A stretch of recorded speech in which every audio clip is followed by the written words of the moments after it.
आइए जानते हैं कि एक साक्षात्कार में साध्वी प्रज्ञा सिंह ने क्या कहा अपने बारे में। नमस्कार, welcome to Rachna Trivedi channel. बहुत बड़ी खबर, साध्वी प्रज्ञा सिंह और कर्नल पुरोहित को आज कोर्ट ने बाइज्जत बरी किया। कुत्ती, कमीनी, वैश्या, कुल्टा बोल, इस भगवा में किसकी रखैल है तू? अब तक कितनों के बिस्तर पर गई है, किसके इशारे पर सब कर रही है? ज़िंदगी प्यारी है तो जो मैं कहता हूँ कबूल कर लें, बाकी ज़िंदगी आराम से कटेगी। यह शब्द सुनकर आपकी त्योरियाँ जरूर चढ़ गई होंगी, मेरी भी चढ़ गई थी। ऐसे घृणित शब्दों से किसी और को नहीं, बल्कि भगवा वस्त्र धारणी निष्कलंक साध्वी प्रज्ञा सिंह को कलंकित कांग्रेस के इशारे पर मुंबई एटीएस चीफ हेमंत करकरे के सामने मुंबई पुलिस व एटीएस ने कहलवाया था। जिस हेमंत करकरे को आज शहीद मानकर सम्मान दिया जाता है, एक नंबर का खराब आदमी था, गलत आदमी था। उस निर्दोष हिंदू साध्वी का श्राप लगा और आज हेमंत करकरे के परिवार में कोई दीपक जलाने वाला भी जीवित नहीं बचा है।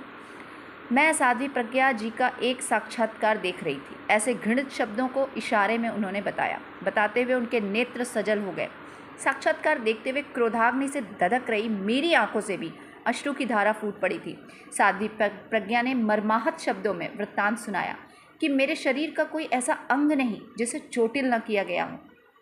जब पत्रकार ने पूछा कि मारने के कारण ही आपके रीढ़ की हड्डी टूट गई थी, तो साध्वी प्रज्ञा ने कहा, नहीं, मारने से नहीं।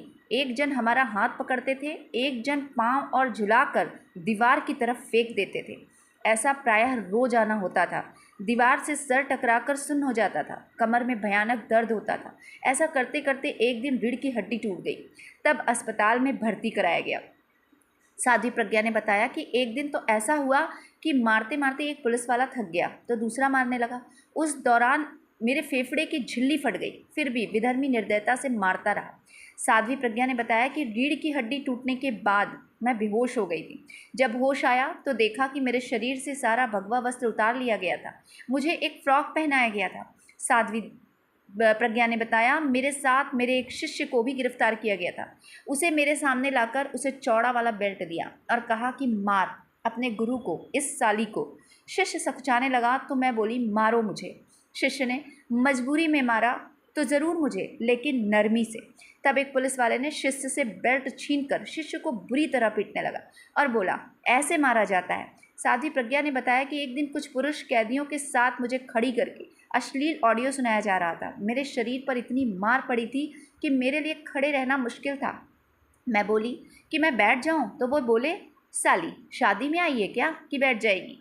मेरी आंख बंद होने लगी, मैं अचेत हो गई। साध्वी प्रज्ञा ने बताया कि मेरे दोनों हाथों के सामने फैलवा कर एक चौड़े बेल्ट से मुझे मारा जाता था।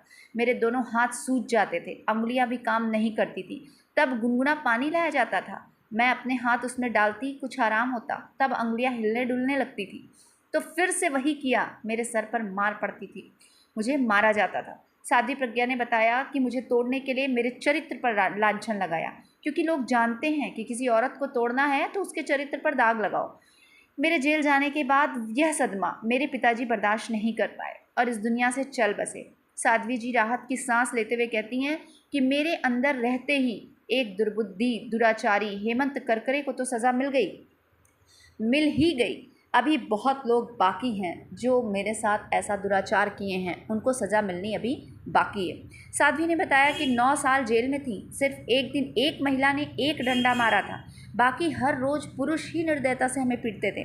पत्रकार ने पूछा, आपको समझ में तो आ ही गया होगा कि क्यों आपको इतने बेरहमी से तड़पाया जा रहा था? साध्वी ने कहा, हाँ, भगवा के प्रति उनका द्वेष था। फूटी आंख भी भगवा को नहीं देखना चाहते थे। भगवा को बदनाम करने का एक सुनिश्चित षड्यंत्र तैयार किया गया था। साध्वी ने बताया कि एक बार एक पार्टी का गुलाम स्वामी अग्निवेश मुझसे मिलने जेल में आया और बोला, अब सब कबूल कर लो और कह दो कि ये सब आरएसएस के कहने पर हुआ है। इसमें यूपी के सांसद योगी आदित्यनाथ और संघ के इंद्रेश कुमार का नाम ले लो, सरकारी गवाह बन जाओ। चिदम्बरम और दिग्विजय हमारे मित्र हैं, मैं आपको छुड़वा दूंगा। साध्वी ने कहा, अगर आपकी उनसे घनिष्ठता है और सच में हमें छुड़ाना चाहते हो तो चिदम्बरम से जाकर बोलो कि ईमानदारी से जांच करवा ले, क्योंकि मैंने ऐसा कुछ किया ही नहीं है।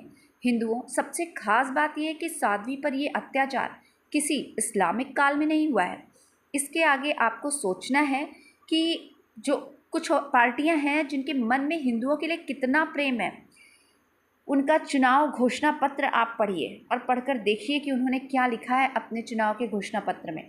अब आपको निर्णय करना है कि आपको कैसा भारत चाहिए, और यदि अंतरात्मा, स्वधर्म, गौरव और स्वाभिमान नाम की कोई चीज़ है तो भारतवासियों और सच्चे भारत के वासियों जो देशभक्त हैं उनके जेहन में अगर आपके प्रति सनातन धर्म की भावना हो, अगर आपको अपना भारत देश प्यारा हो, तो आप इस चीज़ों को ध्यान से देखिए, दिमाग से देखिए, दिल से देखिए, सोचिए और समझिए।